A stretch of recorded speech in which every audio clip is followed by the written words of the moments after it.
Hi there, history fans. So today we have an interesting video called The Animated History of Croatia. Most of you know, but for those who are new to the channel and don't know, a little spoiler, I'm Croatian. And this video is a video from a channel called Suibhne. I hope that I pronounced it correctly. The link to the original video, as always, is down in the description below. I would like to tell you something before we jump into the video, to take something into account. I went through my whole education life, so school and university, through Croatian schools and universities, so I'm probably going to have some Croatian perspectives on some topics, but I'm going to try to present on different topics. If there are different narratives that I know of, I'm going to try to present them.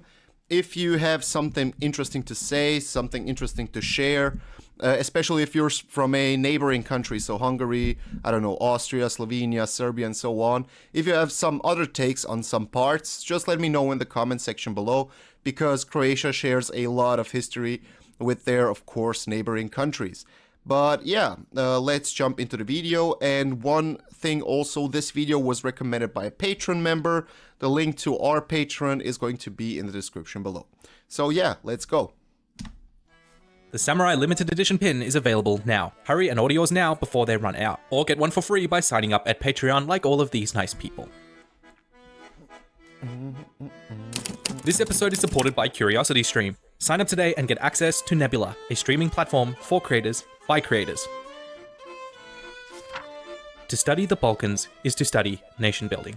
The term Balkanization was tossed around a lot during the Yugoslav Wars, which was a culmination of ethnic tensions leading to the independence of Croatia from the control of Belgrade in 1991. But nations do not spring up overnight. It takes decades, centuries, and sometimes longer to convince a group of people to split from another. And the Balkans is where this phenomenon is most manifest in Europe. Going back as far as the Roman Empire, the Balkans were a crossroads, divided between the Latin West and the Greek East half of the empire, and influenced by two separate branches of Christianity.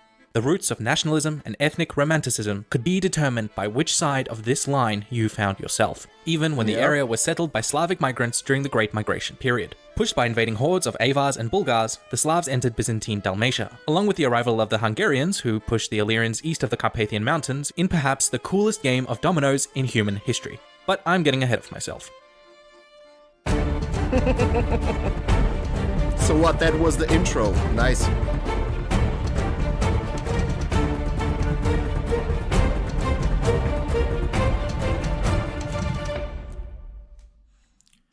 Though not a nation yet, the Croats were part of the southern Slavic settlements. Okay, I just want to talk about the two things that he mentioned. So, why was Southeastern Europe and the Balkans so important for Europe? And the term Balkanization. So the term Balkanization basically was developed at the end of the 19th century, at the beginning of the 20th century, when the Balkan Wars started, where the Balkan nations gained their independence from the Ottoman Empire. It basically means, in essence, the fragmentation of a region or a state, where then the following pieces that evolve from that fragmentation are at odds with each other, and they have animosity between each other. So that's the basic term. And why was Southeastern Europe or the Balkans so important for Europe and, like geopolitics? It's because it was the crossroads between East and West, so a big major trading route. We all know that Constantinople was one of the biggest cities in Europe, if not the biggest, bigger than Rome. It was a big trading hub. So the only way to get goods from west to east was through Constantinople and through the Balkan Peninsula. And soon a duchy within Byzantium, and then subjugated by the Franks, which really puts into perspective just how big the Frankish Empire was. It was around this time that one of the nation-building factors would begin to influence Croatia's future. Remember those two churches we talked about in the intro? Well, they're about to go through a pretty nasty divorce in 1054. Yep. Croatia was firmly within the Latin sphere, and so naturally they became part of the Catholic faith, while the rest of the Balkans under Byzantium became Orthodox Christians led by Constantinople, which was a far better deal in my opinion because they also got this fancy new alphabet thrown in for free. Croatia would keep the Latin alphabet, so if you're taking notes on silly reasons for people to Balkanize, then this should be right at the top. Yeah, and maybe the two most basic differences between Serbs and Croats is, Croats are Roman Catholic and the Serbs are Orthodox Christians. Today, the Serbs use the Cyrillic alphabet, but also the Latin alphabet, and Croats only use the Latin alphabet. There's already much to talk about. It is said that Croats came around the 7th century after Christ on this territory, and they pushed the Romanized people onto the coastline, so especially into big coastal cities and islands. Maybe one of the most famous cities that is going to be independent throughout the next centuries is going to be Dubrovnik, the Republic of Dubrovnik, or Republic of Ragusa, but it will end with the Napoleonic Wars. He's probably going to mention that. The first time that Croats were mentioned on this territory was actually by a Byzantium emperor called Constantine VII in a document called De Administrando Imperio. And that's one of the first mentions that Croats were in this region, although it's kind of, like disputed. And every time when you talk about that time period in Europe, nothing is certain. You need to have different proof from different sources. So, but between the 6th, 7th, 8th century, Croats arrived at that territory. But yeah. Croatia eventually became a constituent kingdom in 925, before soon breaking away completely from Frankish control. See? That's a heck of a lot older than 1991. One of their kings, Stephen I, is said to have been captured by a Venetian and played him in a game of chess to win his freedom, which is just one of the many legends on the origin of the Croatian coat of arms. And also my personal favorite, by the way. So what? I like Venetians, okay? Yeah, the Trpimirović dynasty. Okay, I mean, there's already so much to talk about. So when the Croats came, the territory was under the Byzantine rule, then the Frankish rule. But basically, the Croats established two duchies. There were two duchies mentioned. The Duchy of Pannonia, which is kind of the upper part when you saw Croatia on the map. And then you had the Duchy of Croatia, which was more nearer to the coastline. And they also fought against each other because one of the duchies wanted more independence from the Franks, blah, blah, blah, blah, blah, blah, blah, blah. But actually, Croatia gained more independence before 1925. Already around the end of the 9th century, a ruler called Branimir, and he already gained a lot of independence from the Frankish Empire. But in 925, the first Croatian king, or the first who is considered a Croatian king, was called Tomislav. And basically, he was considered king because the Pope, back then, Pope John X, actually mentioned his name, like Rex Croatorum, so the king of Croatia. He mentioned him in a letter, and that's why he is considered as the first king of Croatia. But there's no other evidence except that mentions him as a king of Croats or Croatia. Trpimirović dynasty ruled Croatia until the death of King Stephen II. And Trpimirović was the Croatian, ruling dynasty, as he mentioned. And as many dynasties do, because he had no male heir, leading to the larger and more populous Kingdom of Hungary to inherit the territory. Rule from Hungary turned out to be a pretty sweet gig as it introduced feudalism to Croatia, which benefited the 12 noble tribes that ruled the various counties with local autonomy. Although just a constituent kingdom, Croatia was actually ruled by a ban, a type of royal viceroy within the Hungarian crown over everything except for Dalmatia. The Dalmatian city-states were made up of Romanized refugees who fled to the coast from the Slavs centuries earlier and set up their own independent territories that thrived. I mentioned that already, but okay, I'm gonna talk about the personal union with Hungary, because there is still a lot of contingents or different perspectives on that. So basically, there was a Croatian king called Dimitar Zvonimir, and there's also a legend that he wanted to take the Croats into the Crusades. But the Croatian nobility didn't want to go, and then he was killed by the Croatian nobility, and then he cursed them and the Croatian people that they shall not have a independent ruler for 1,000 years.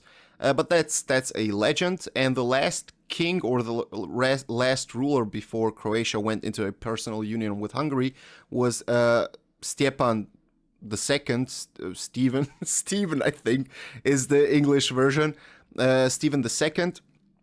And basically, he died without heirs, and then, of course, there was a vacancy. The first ones who wanted to take the throne was the king of Hungary, Ladislav I, because prior to Stephen II, Dimitar Zvonimir, who I mentioned, was actually the brother-in-law of Ladislav I of Hungary, and that's why he thought he had legitimacy over the Croatian throne. Of course, some of the Croatian nobility revolted in that. Maybe one of the most famous is Petar Snačić, but eventually they were crushed by the Hungarians, and then they went with a document. They went into a personal union with Hungary, accepting the rule of the Hungarians in a document maybe most known in Croatian and Hungarian history and historiography, which is called Pacta Conventa, where the Croatian nobility and the Croatian state gets like an semi-autonomous or autonomous status inside of the Hungarian state. Trade with Italy, enjoying protection by the Byzantines. They even spoke a Romance language called Dalmatico, which was somewhat mutually intelligible with many Italian dialects, so if you ever heard somebody say that Dalmatia once spoke Italian, that's probably what they mean by that. Of these cities, one was to come to particular prominence, the Republic of Ragusa. Roman refugees fled the city of Epideurum and settled on a small island which they called. And yeah, Ladislav was actually not the first king. Everything started with him, but the first king that accepted, like the personal union with Croatia or went into, was the king after Ladislav I, so Koloman. Just to let you know, guys. Lausa, right across the bank from a Croatian settlement which they named Dubrovnik. The two sides put apart their differences and eventually joined into one city which they renamed Ragusa, while Dubrovnik became the Croatian name for the city. They were allowed to govern themselves under the Byzantine Empire and, funnily enough, also briefly the Normans, which I don't really know what the Normans were even doing there, so far away from home in the first place. But anyway, these cities flourished enough in the Adriatic that they managed to get the attention of Venice. The Venetians were merchants, and if there's one thing a merchant hates, it's competition. So they came up with a clever plan. Manipulate the armies of the Fourth Crusade to sack the city of Zara, one of their rivals, then move on to Constantinople and sack them, collapse the Byzantine Empire, and take all those lovely Dalmatian cities for themselves. What could possibly go wrong? And just like that, Ragusa, like much of the Adriatic, found itself under new management. Back in Croatia, the Akbat dynasty passed on to the Angevin dynasty. That's always talked in Croatian history classes, the Fourth Crusade, and it's a perfect depiction that the Crusades weren't only about religion. So the Venetians had a monopoly because they were merchants, they had a lot of ships, and they were a naval power. They had a lot of ships, and they were the ones who were capable of transfer a lot of the Crusaders into the Holy Lands. But okay, not all the Crusaders had the money to pay for the ride. So the Venetians said to the Crusaders, okay, we make a deal, you take Zadar and Dubrovnik for us, and then, your ferry is paid for. And they took Zadar, which was a big fortified city on the coastline of Croatia, and also Dubrovnik, and eventually sacked Constantinople later on, which also diminished the power of the Byzantine Empire, which later on made the Ottomans, or made it easier for the Ottomans to conquer the Byzantine Empire and, of course, Constantinople in 1953. That family that once ruled England. But the political situation in the Balkans was about to drastically change with the rump state of the Byzantine Empire collapsing on all sides due to a brand new threat from Anatolia, the Ottoman Turks. But before we start that, it's worth pausing here to talk about Bosnia, which is a sentence I'd never thought I'd have to say out loud. No. Once a Banate within the Hungarian crown centered on the Bosna River, in 1377 it became an independent kingdom. As a state sandwiched between Serbia and Croatia, Bosnia was heavily influenced by Catholic Croats and Orthodox Serbs. The lines in Bosnia were blurred perhaps more than anywhere else in the Balkans. And for many centuries, a third, separate church, the Bosnian Church, held great sway over the land, considered heretical by both the Catholics and the Orthodox. So just keep these guys in mind as we move forward. Right, back to the Ottoman Turks. Just mentioning the... Okay, I'm gonna skip the Bosnian part. I don't want a common section war. The Ottomans by name in the Balkans will create all sorts of animosity. Croats, Serbs, Bulgarians, and Greeks disagree on almost everything, but one thing they are united on is their less than favorable feelings on the Ottomans, and not for unfounded reason. And with the fall of Constantinople, they conquered the Balkan kingdoms one by one, until they were right on Croatia's doorstep. The Croats fought bravely to defend their kingdom, but were soundly defeated in 1493 and again in 1526, the latter of which saw the death of King Louis II, and so the crown of Hungary had to turn to their north for help. Hungary and Croatia elected Ferdinand I of the House of Habsburg as... Okay, regarding the Ottoman invasion of Southeastern Europe and the Balkan Peninsula. Yeah, they invaded Southeastern Europe, and one of the biggest cities that they took, and one of the most important cities, was Belgrade in Serbia, which was considered the key of the Balkans at that point in time. In 1493, the Battle of Karbava, Karbava Fields, Karbavsko Polje, which is one which is talked a lot about in Croatian history, because the Croats fought the Ottomans on their own. They had a larger army, the Croats, but eventually they were defeated. A lot of the Croatian nobility also died in that battle. And then you had the Battle of Mohacs, in today's Hungary, in 1926, where the Hungarian army was defeated. And then the Ottomans, after those two battles, had practically weakened Hungary and Croatia so much that they could advance even more to the west and the north inside of Europe. So it's actually a logical thing for the Hungarian king and the Hungarian and Croatian nobility to seek an alliance with a neighboring country, which would eventually help them. And the ones that were neighboring them were the Habsburgs. So it was, of course, a calculated alliance and a calculated move by the Croats and the Hungarians, but it will have long-term effects in Hungarian and Croatian history. For help. Hungary and Croatia elected Ferdinand I of the House of Habsburg as their king. It was not known yet, but this decision would lay some of the deepest roots of division in the Balkans over the next few centuries, as the Habsburgs and the Ottomans became fierce enemies. Now here's a little lesson in empire building from the Ottomans. Military force only gets you so far. For real longevity, what you need is allies. The Ottomans, who had found themselves now ruling. And one thing also about the Battle of Mohacs in 1526 is that Ludovic II dies at the battle, so the Hungarian king. Of course, when there's a vacancy on the throne, different fractions, different nobilities turn to different people. So it was a contested throne, and one of the people who wanted a Hungarian throne, except the Habsburgs, was actually Ivan Zápolya, and he was actually, I think, Archduke or something like that, but a nobleman from Erdey, or today's Transylvania, the territory inside of Romania. Ruling a vast territory of Orthodox Christians, gave certain privileges and offices to these new subjects, who had historically been mistreated by Catholics and Crusaders, turning their opinion against the Habsburgs and their brutal counter-reformation. We're not your enemy, they're your enemy. Just look at how they treat Protestants. In addition, introducing Islam to marginalized populations like members of the Bosnian Church and Albanians, providing them with better opportunities in Ottoman society. Cutting a really long story short here, the Habsburgs and their allies halted the Ottoman advance into Europe, most notably repelling the Ottoman armies at the Siege of Vienna in 1529 and again in 1683. Thank you, Poland. And after the Battle of Slankamen, almost all of Croatia was returned to the Habsburgs.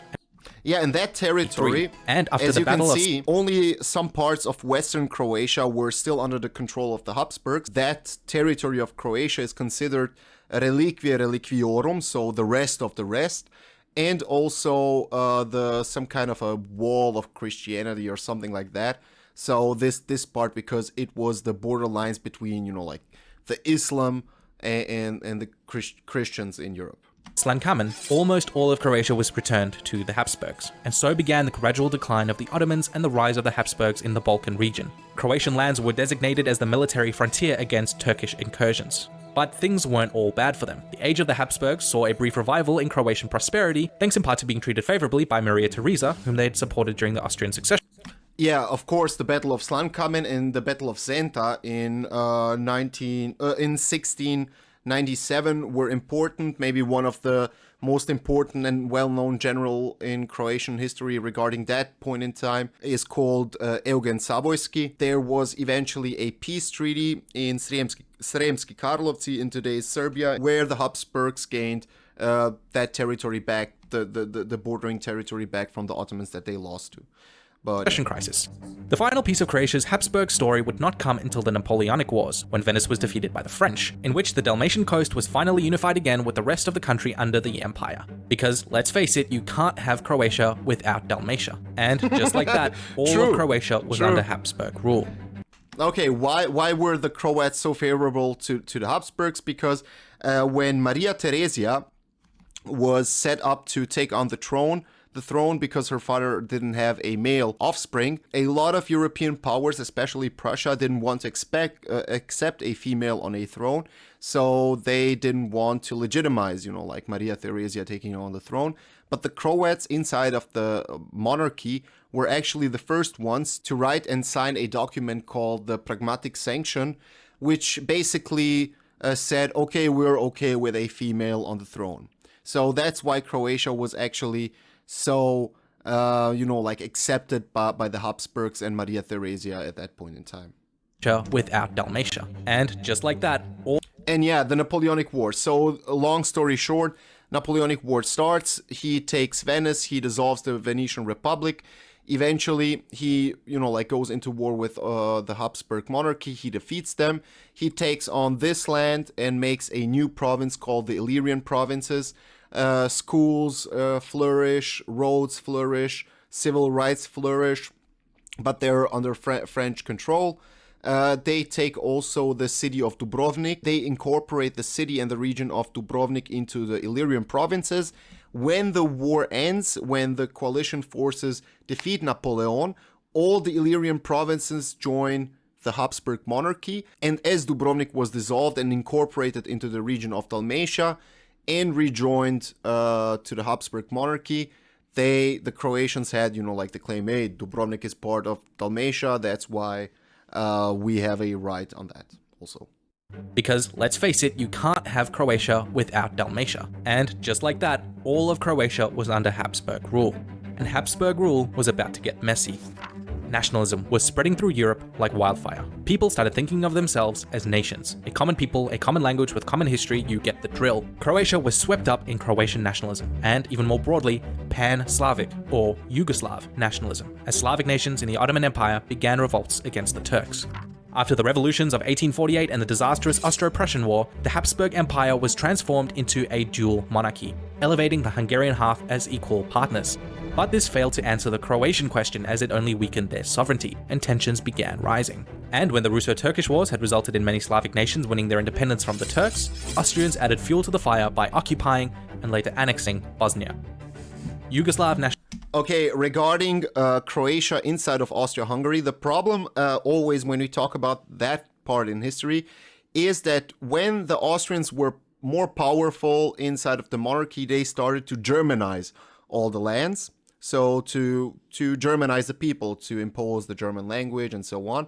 After the settlement of the dual monarchy, when most of the parts of Croatia joined or was part of the Hungarian part of the monarchy, of the dual monarchy, the Hungarians started to Hungarianize, to impose the Hungarian language over the Croatian one, and that's one of the main things that rose or fueled the Croatian nationalism or the pan-Slavic nationalism in Austria-Hungary, and also the idea of Yugoslavism. So a dual monarchy, elevating the Hungarian half as equal partners. But this failed to answer the Croatian question, as it only weakened their sovereignty, and tensions began rising. And when the Russo-Turkish Wars had resulted in many Slavic nations winning their independence from the Turks, Austrians added fuel to the fire by occupying and later annexing Bosnia. Yugoslav nationalists, maybe one of the dumbest moves ever, outraged that they had traded one empire for another, began to be radicalized. Okay, one of the dumbest moves that Austria-Hungary did, but it's expected because Austria-Hungary isn't a naval power, so they cannot go into, like Asia, Africa, and conquer and make colonies there, so they try to acquire territories that are on their borders. And one of the lands that's still, conquerable easily was Bosnia, and they thought, yeah, let's just take Bosnia because we are powerful and we can.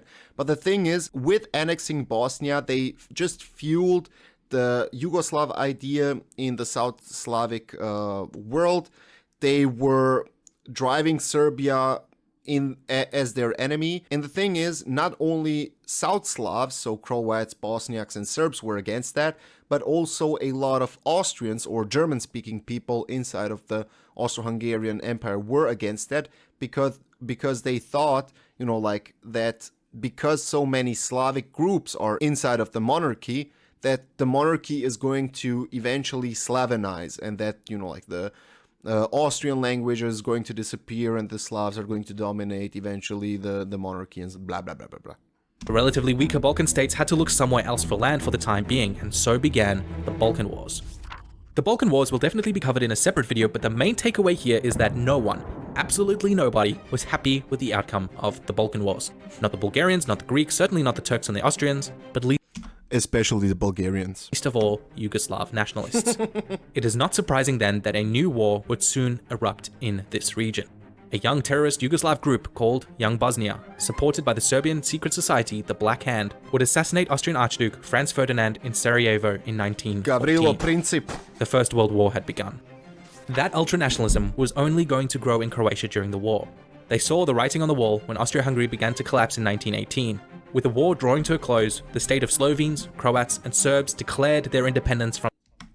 One thing that I also want to mention, the guy that killed the Archduke was Gavrilo Princip, and he was part of Mlada Bosna. And there's still no proven connection, a wider proved connection with the Serbian government. There were some generals inside of Serbia who supported Mlada Bosna and Crna Ruka, the two organizations that were behind the assassination, but there was no coordinated government effort to support that assassination. With the war drawing to a close, the state of Slovenes, Croats, and Serbs declared their independence from the Habsburg Empire in Zagreb, soon to join with Serbia and Montenegro to form the Kingdom of Yugoslavia. Serbs What? soon to join with Serbia and Montenegro. We're skipping over a lot of muddy internal politics here. Yeah, that was a mess. Montenegro to form the Kingdom of Yugoslavia. Serbs, Croats, Bosnians, and Slovenes were brothers, after all, separated it seemed only by politics. Serbo-Croatian was even made the chief language of the kingdom, spoken in local varieties by a massive majority of Yugoslavs, even if it was written in two separate alphabets. But much like actual by a massive majority, Serbo and Slovenes were... Wait. The state of Slovenes, Croats, and Serbs is established, so without Serbia, the First World War is ending. This new state knows, okay, the Central Powers are losing, and the main concern for them was the approach of Italy, because Italy is taking this part of their territory, so Istria, the Slovenian coast, some Croatian islands on the coastline, and they're pushing more and more and more. This state didn't have a proper army to defend themselves, and they said, most of them, it's controversial. There are some Croatian politicians who were against the unification, some Slovenians, but basically the different regional governments and a lot of the politicians were in favor of joining a union or a new state with Serbia. Why? Because they said, okay, Serbia is on the winning side, Serbia has a standing army, and we could eventually use that to stop the Italians to move even further and take even more land. So that's why this new government only lasted for a few months and then joined already Serbia. Although mainly the most important, I wouldn't say opponent, certainly one of my favorite politicians throughout the whole Croatian history, Stjepan Radic, he wasn't opposed to join with Serbia into one new state, but he said, okay, we need to negotiate more to, like make a federal state and so on, to make sure that it's not centralized. But most of the politicians didn't listen to him. It's from the Habsburg Empire in Zagreb, soon to join with Serbia and Montenegro to form the Kingdom of Yugoslavia. Serbs, Croats, Bosnians, and Slovenes were brothers, after all, separated it seemed only by politics. Serbo-Croatian was even made the chief language of the kingdom, spoken in local varieties by a massive majority of Yugoslavs, even if it was written in two separate alphabets. But much like actual friends who become roommates in college, the Serbs, Croats, Slovenes, and others soon found that living in the same house together was a tad more difficult than expected. The Croats on one hand favored local autonomy, while the Serbian government in Belgrade favored more centralized control, which led to Croats being heavily mistreated in the kingdom, being seen as a threat to Yugoslav nationalism, and even as separatists. Now take all this with a pinch of salt, it was the age of propaganda after all, but suffice it to say that the Croats weren't too happy with the Serbian government. And they had reason to be, especially when the Yugoslav king transformed the country into a dictatorship after the assassination of Croatian leader Stjepan Radic in 1929. Yep. It was beginning to feel like joining Yugoslavia was more of a Stjepan Radic was the leader of the biggest Croatian political party called HSS, Hrvatska seljačka stranka, or the Croatian Farmers Party, Peasant Party. So basically the guy who assassinates him in the Belgrade parliament was called Puniša Račić. He was part of a Serbian radical political group. And it is still unknown if it was coordinated with the rest of the government and the king or not. But eventually he just got a mild sentence. It's complicated. Look it up. It's really interesting because it happened inside of the parliament, the assassination. But eventually there was a dictatorship imposed by the king Aleksandar Karađorđević. It is called the 6th January dictatorship, Šestosječanska diktatura, where he basically abolished the constitution, abolished, like secret meetings, and reorganized the territory into Banovine, 9 counties. There were 33 before the assassination and before the dictatorship, but then he instituted 9 counties, and most of them favored, went through Serbian ethnic lines so that the Croatian and Slovenian power inside of the state would be diminished. Shackle than a liberation for Croatia. And you'd be forgiven for agreeing with them. But this story doesn't have a happy ending. The situation in Croatia was a breeding ground for extremists. Many of them lurched to the right and created the Ustashi, a fascist party and terrorist group. It was these Ustashi that the Nazis would target as collaborators to their regime. 2 years into the Second World War, after a pro-Western coup d'etat overthrew the Yugoslav government, Germany, Italy, and the other Axis powers invaded and annexed Yugoslavia. The Germans set up the puppet state of independent Croatia, placing the Ustashi in power. The fascist Ustashi committed numerous atrocities under Ante Pavelić, including genocide against Serbs, Jews, and Roma. And of course, because that group was ultra-nationalistic, it was prohibited in the Kingdom of Yugoslavia, and the bases were mostly in neighboring states, so Italy, who of course wanted to destabilize the country to annex more territory. Then you had one of the biggest camps of the Ustasha was actually in neighboring Hungary, in a city called Nagy-Kanizsa, and of course in Austria. And then all the neighboring states were like, if we destabilize Yugoslavia, maybe we can take some parts of it, so neighboring territories. And yeah, they did different, the Ustasha regime was a fascist regime. Independent state of Croatia doesn't mean a thing, so the camera turned off because the battery was empty.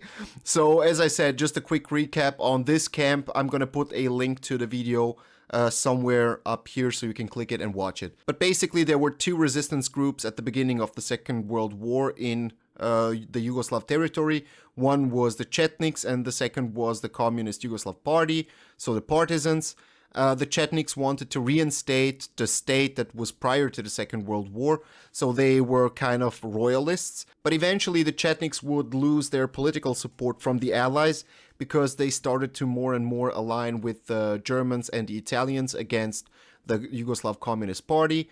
And eventually the main resistance army of the inside of that territory of Yugoslavia was actually the Yugoslav Communist Party with the Partisans. And don't get me wrong, every party, the Communists, the Chetniks, the Ustasha, everybody did atrocities. One thing that I also want to say about the Partisans, at the beginning of the war and throughout the war, most of the members of the Yugoslav Communist Party and the Partisans were actually Serbs, but then eventually more and more Bosniaks and Croats and Slovenes and Macedonians joined the movement and fought the Germans, the Ustasha, and of course the Italians. Pavelić, including genocide against Serbs, Jews, and Roma, and ran the infamous Jasenovac concentration camp.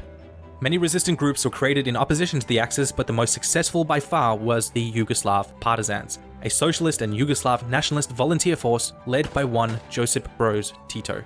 They led a successful guerrilla campaign against the occupying Axis forces as well as the Ustashi, and when the war was coming to an end, the Partisans went on a brutal campaign against the captured Ustashi and Axis soldiers that resulted in the massacre of thousands of perceived enemies, guilty or otherwise. The wartime chapter of Yugoslavia doesn't get as much. And of course, after the Second World War, when the new communist state of Yugoslavia was instated after 1945, Of course, all the atrocities that the communists did were mostly whitewashed, so they weren't mentioned in media, in schools. And still, until today, we don't know the exact numbers of the Ustasha regime or the Yugoslav Communist Party during the war. Much attention outside of the former Yugoslav countries as it probably should, but the devastation that was wrought on the country, both internally and externally, is vital to understanding the post-war story of Croatia. Josip Broz Tito, as it turns out, was the glue that would be needed to keep Yugoslavia together, as there was nothing but bad blood after the war. Tito was an idealist, a socialist, a national hero, and a symbol of united brotherhood, himself being half Croat and half Slovene, and an advocate for the famous... Interesting thing about Tito, on his marriage certificate, he didn't state that he was a Yugoslav or anything else, but he stated that he is a Croat. Just an interesting thing. I'm going to put a picture somewhere here, although it was written in Cyrillic. Third way stance during the Cold War, but peace would die with... So Tito was regarded in the West as the best student of Stalin. He was called the Stalin of the Balkan, and during the war and after the war, it was seen, like all the tactics that Stalin used in the Soviet Union, that he is trying to do that also in Yugoslavia. But eventually, 2 or 3 years later, after the Second World War, the Yugoslav Communist Party was kicked out of the so-called Informbiro, and there was Yugoslavia was all the time in a state of war, prepared for an invasion from the Soviet Union. And Tito distanced himself more and more from Stalin and was trying to look to the West. So that's also one of the reasons why primarily Yugoslavia, but also India and other countries started that non-aligned movement, which said, okay, we're not on the side of the West and we're not on the side of the East, but we're neutral in this world conflict. But yeah. Tito in 1980. Nationalism and self-determination fueled by decades of resentment and hatred, coupled with a massive downturn in the economy, Yugoslavia was breathing its last breath. I've been planting seeds throughout this video about what ultimately led to Balkanization. The division of the West and the Eastern Empire, the great schism between Catholics and Orthodoxy, the atrocities of the Crusades on Orthodox Christians, the union with the Habsburgs versus the annexation by the Ottomans, the introduction of Islam and the Catholic Counter-Reformation, fascists supported by the Axis in Croatia, partisans supported by the USSR. And right at the top of that list, the writing system, Cyrillic used by one brother and Latin by another for the same language. The division of the Balkans goes back centuries, and Yugoslavia was just too different, too entrenched, too suspicious, and too dogmatic to stay together. Centuries of pulling the same people apart could not be solved in the less than 100 years of Yugoslavia's existence. The Yugoslav Wars are a relatively recent tragedy, the only major war on European soil since the... And just imagine the country. So you have Roman Catholics, Muslims, and Orthodox. You have 1, 2, 3, 4, 5, 6 Albanians, and 7. At least 7 different ethnicities in your state. You have 2 alphabets. You have different languages. Just imagine how complicated it was to hold those groups together, and especially Croats and Serbs, because they were fighting against each other in a war prior to the establishment of the state. It was crazy to hold on that. And one important thing is also the Constitution of 1974, which was the last constitution inside of Yugoslavia, which eventually said that Yugoslavia is a federalist state, so it gave more autonomy to the different regions. And it stated inside of the Constitution that every federate state of Yugoslavia had the right of secession if they wanted, if the majority of the people in that federate state would like to separate from Yugoslavia. Now, here comes the narrative. So, as I said, every federate state had the right to secede. If the majority of the population inside of that federate state said, yeah, through a referendum, yeah, we want to secede. So it meant every Croat, every Serb, every whatever inside of Croatia, they vote. If the majority says yes, they separate. But the Serbs inside of Croatia, as far as I know, as I said, Serbs, correct me if I'm wrong, if I interpret something wrong. But the Serbs in Croatia interpreted the Constitution of 74 as a right for every ethnicity inside of Yugoslavia to secede, which meant, okay, if the Croats in Croatia want to secede, so the ethnically Croats want to secede, I don't know, here and here, but whatever. So the Serbs in Croatia, as a different ethnic group, had also the right to secede from Croatia. So that's the big conflict and narrative if we talk about the wars in the 90s. And I'm interested, when you talk about this conflict in your country, wherever you are, I would like you to write down in the comments from which country you are and how do you call that war. Do you call it the Balkan Wars, the Yugoslav Wars, the wars of whatever? Do you separate all the different wars, so the war in Slovenia, the war in Croatia, the war in Bosnia? Or do you put it all into one basket, so the Yugoslav Wars?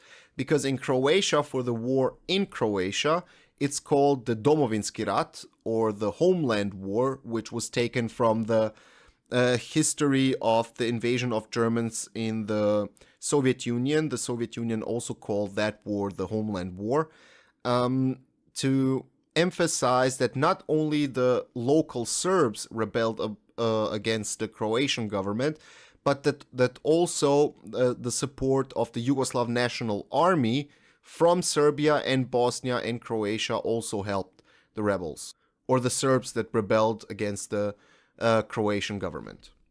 Fall of Berlin in 1945, made vastly more complicated because the territory comprising of the Yugoslav Croatia also had a large minority of Serbs who started uprisings to break away from Croatian control. Ethnic and religious lines, and that's the difference in interpretation that I stated, don't always follow the national boundaries.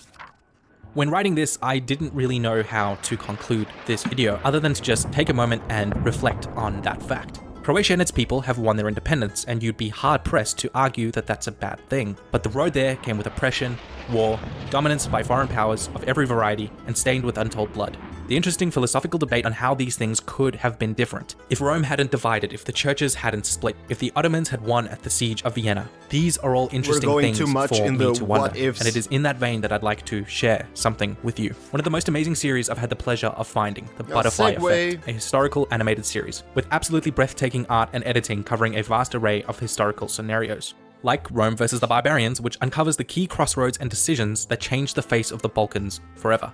Please do yourself a favor and check it out with a free 30-day trial over at CuriosityStream, which for just $2.99 a month on their annual subscription gets you unlimited access to their thousands of documentaries and titles. But I also have a very special partnership to announce with it. In addition, if you sign up using my link, you'll also get access to the streaming platform Nebula, a website for creators and by creators, which I am very proud to be part of. We built this service as a place where we as creators can take risks with things that may not work with the YouTube algorithm, such as this series by Real Engineering on the logistics of D-Day, a Nebula original series about the Normandy landings, in addition to many more originals from your favorite edutubers.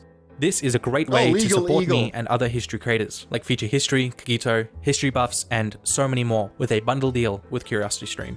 I've been very excited to tell you guys about this website, and I definitely think it's worth checking out. Just head to curiositystream.com/Suibhne or simply click the link below to get started with CuriosityStream and Nebula.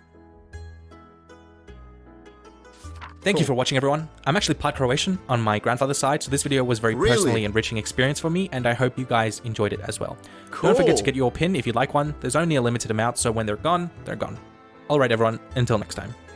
Yeah, there were actually a lot of Croatians that went in the 19th century and 20th century who went to the US. I think that he's an American from his accent, but that went into the US. And that most of them opened mostly pubs, and they worked in mines. So that was the most predominant occupation of Croats that went into the US. But one interesting thing, when the Croats went into the US, so they were still part of Austria-Hungary or Austrian Empire and so on.